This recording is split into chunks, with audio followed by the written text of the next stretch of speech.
क्या आप सोच सकते हैं कि एक दिन आप अपनी कार को ट्रैफिक में फंसे हुए देखने की बजाय सीधे आसमान में उड़ते हुए देखेंगे? क्या भारत में जल्द ही हम सड़कों के बजाय आसमान में यात्रा करेंगे? और अगर ऐसा हुआ तो क्या यह हमारी समस्याओं का समाधान करेगा या नई समस्याएं पैदा करेगा?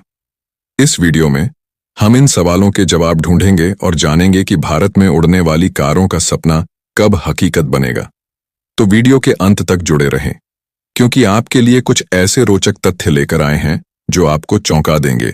दोस्तों, उड़ने वाली कारें अब केवल हॉलीवुड फिल्मों या साइंस फिक्शन की कल्पनाएं नहीं रहीं। तकनीक इतनी तेजी से बढ़ रही है कि ये भविष्य अब बहुत दूर नहीं है। लेकिन भारत जैसे देश में, जहां ट्रैफिक, इंफ्रास्ट्रक्चर और जनसंख्या के कई चैलेंज हैं, क्या उड़ने वाली कारें वाकई संभव हैं? क्या आपने कभी सोचा है उड़ने वाली कारें कैसे काम करेंगी? भारत में इनका उपयोग कैसे किया जाएगा? और सबसे बड़ा सवाल, क्या ये सब आम आदमी के लिए होगा या सिर्फ अमीरों का खिलौना बनेगा? चलिए इन सभी सवालों के जवाब ढूंढते हैं। नंबर 1, उड़ने वाली कारों की मौजूदा स्थिति। सबसे पहले, उड़ने वाली कारों का कॉन्सेप्ट नया नहीं है। दुनिया के कई देशों में उड़ने वाली कारों के प्रोटोटाइप बन चुके हैं। उदाहरण के लिए PLV लिबर्टी, जो एक हाइब्रिड कार है और हेलीकॉप्टर की तरह उड़ती है।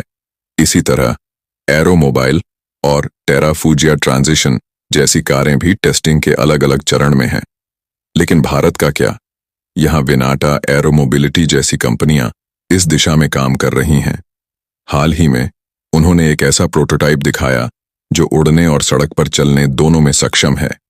इसके अलावा भारत में सिविल एविएशन मिनिस्ट्री और NIT आयोग ने भी इस क्षेत्र में रुचि दिखाई है। तो क्या यह सपना सच होने के करीब है?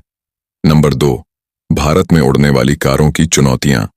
लेकिन दोस्तों, हर नई तकनीक अपने साथ चुनौतियां लेकर आती है। भारत जैसे देश में इनका इस्तेमाल करना कितना मुश्किल होगा। ट्रैफिक और हवाई रूट्स का मैनेजमेंट। अगर सड़कों पर ट्रैफिक जाम होता है तो कल्पना करें आसमान में क्या होगा। क्या हमारे पास ऐसा सिस्टम होगा जो इन कारों को कंट्रोल कर सके? Technological infrastructure. उड़ने वाली कारों के लिए उन्नत इंफ्रास्ट्रक्चर चाहिए। क्या हमारे शहर इसके लिए तैयार हैं? सेफ्टी।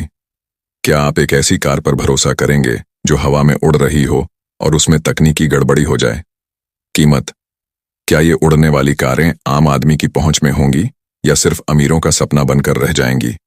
नंबर 3, कब तक आएंगी उड़ने वाली कारें? अब सबसे बड़ा सवाल, भारत में उड़ने वाली कारें कब तक आएंगी? विशेषज्ञों का मानना है कि अगले 5-10 सालों में भारत में उड़ने वाली कारें देखी जा सकती हैं। लेकिन दोस्तों, ये केवल तकनीक के विकास पर निर्भर नहीं है। इसके लिए हमें सरकार, निजी कंपनियों और टेक्नोलॉजिकल पार्टनर्स का सहयोग चाहिए। विनाटा एरोमोबिलिटी जैसी कंपनियां दावा करती हैं कि वे अगले 5 वर्षों में पहली भारतीय उड़ने वाली कार लॉन्च कर सकती हैं, लेकिन इसे बड़े पैमाने पर उपलब्ध होने में समय लगेगा। दुनिया में हो रही प्रगति को देखते हुए ऐसा लगता है कि भारत में 2035 तक यह सपना हकीकत बन सकता है। तो दोस्तों, उड़ने वाली कारें हमारे भविष्य का हिस्सा जरूर बनेंगी, लेकिन बड़ा सवाल यह है कि क्या भारत इनका स्वागत करने के लिए तैयार है? क्या हमारी सरकार और तकनीक इसे आम जनता तक पहुंचाने में सफल होगी? और सोचिए, अगर उड़ने वाली कारें हमारे जीवन का हिस्सा बन जाएं, तो सड़कें किस काम की होंगी? क्या यह हमारे शहरों का स्वरूप पूरी तरह बदल देगा? आपके क्या विचार हैं? क्या आप एक उड़ने वाली कार का इस्तेमाल करना चाहेंगे? नीचे कमेंट करें और हमें बताएं कि आप इस क्रांतिकारी बदलाव को कैसे देखते हैं। वीडियो को लाइक करें, शेयर करें और चैनल को सब्सक्राइब करना न भूलें, क्योंकि अगले वीडियो में हम एक और रोमांचक सवाल का जवाब खोजने वाले हैं। क्या एलियंस पहले ही धरती पर आ चुके हैं?